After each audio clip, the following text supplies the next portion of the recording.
Well, hey, good morning, afternoon, or evening, whatever time you're watching this, man. We hope that it's good and that your week continues to get better. Welcome to this week's Leader video, where we're here to set you up for success heading into another powerful week of Switch. As we talked about last week, Andrew, we're in a season of Switch giving, and we are leading our students to take part in giving because we know that it is more blessed to give than it is to receive. And so we partner with Derby Food Pantry. We'll have a giant box-shaped present that'll be under the info wall, and our goal is to fill up that entire box with food. And so this week and next week we're gonna have Switch giving, and so you can bring food. It's non-perishable items, so canned food, pasta, things like that. And then also please reach out to your students and let them know the next 2 weeks is Switch giving as well. And man, we're excited that we are able to partner with Derby Food Pantry to help meet a need that families have here in this community. So that is one thing that's happening this week. Second thing that's happening this week is we're going to have a lot of fun outside, where we're going to have s'mores this week, Kevin, as our snack. So it's going to be a great time.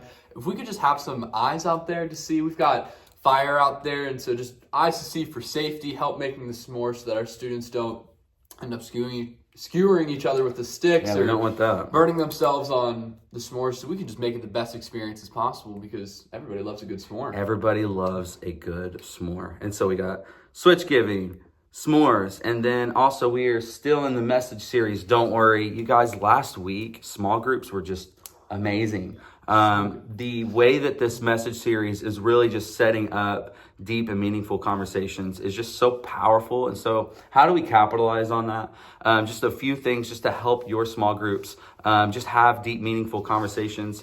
Man, the first one is just as a leader, know that you don't have to be the only one talking. Help try to draw some conversations out of some other students. And so what that could look like is you as the leader, or you co-lead, maybe take the first 2 minutes setting up the message, lead with a little bit of transparency. Hey, that's what I thought of the message. What about you? And then just navigate all the way through that. The next thing is, try to find that one student who doesn't open up that much, and just ask them some questions. Hey, what did you think about the message? Tell us a little bit about that. And the third thing is actually should have been the first thing.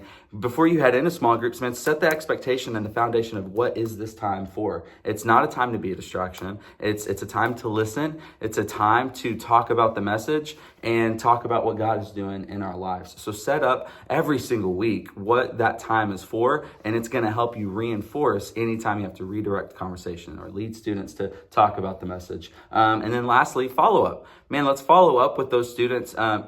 Jonathan, it was so great just hearing you share your heart of what God is doing in your life. And man, I'm excited to see next week just how you have applied all the things from this week's message. And then top it off by partnering with the parents, shooting them a message and be like, hey, John opened up a lot about tonight. You should be really proud of him. This is what we talked about. And so those are just 4 things that'll help you. 1, set the expectations of what group is and what it's not.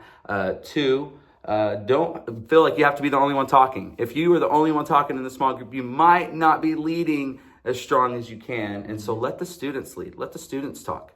Pull out of them. Talk to students who no one's paying attention to. Follow up with them and their parents about the message. That is a lot of stuff. But if we can do that every single week, we are going to be creating a culture of healthy small group conversations. And so with that, Andrew, do we have anything else that we need to talk about? We do have one more thing, Kevin. Something that we need to keep an eye on during the message is, as you've seen, as Kevin's been talking, he's been talking with his pen in his hand. We've been flying through pens this semester, and it is robbing the host team of a bunch of them, and it's not just creating a good experience for our attenders on the weekend, because a lot of our students are taking the pen and they're chewing up the cap like it's a dog toy. They're taking the cap and they are flinging it across the room, or they're snapping the pens Sounds in expensive. half, which adds up really quick, but it also just creates not a great culture in what we're looking for here. We want the pens to be used for productivity, as they're taking notes and learning and soaking in what's being taught, and not used as a toy or a weapon or whatever it may be used for. So have an eye to make sure the students are being responsible. Kevin, we have 3 rules: respect each other, respect the leaders, and respect the buildings. And this is just not respecting the building. Yeah, so I think the biggest point that this is happening is during the message, maybe during small groups, but I would say mostly during the message. So small group leaders, keep an eye out for your students. Make sure they're taking notes. If they're doing anything else with the pen other than that, let's just put that fire out real quick. Take the pen away from them. Tell them not to do that. Let's just make sure that we're directing our attention towards those pens in the moment when they're not being used that way. One thing that we want to give praise about is just the worship culture that we're creating at Switch. Every single week, it seems like more and more Switch leaders are drawing up to the front, leading students to worship alongside them. And man, let's continue creating that culture of just bringing everything that we have to the feet of Jesus and giving God all the praise and glory for what he's doing at Switch. And so if you're a leader in the back, just make your way up to the front. And this isn't saying, hey, everyone needs to be up there. Like if you are like, Kevin, I genuinely just love having my space that's not at the front, that's okay. But if that is not you, man, come up to the front and worship with us because it's just amazing being a part of what God's doing here at Switch, and we want to worship and give him all the praise and glory. So with that being said, we can't wait to see you guys at Huddle at 6:10 p.m. Until then, whoever finds God Finds life.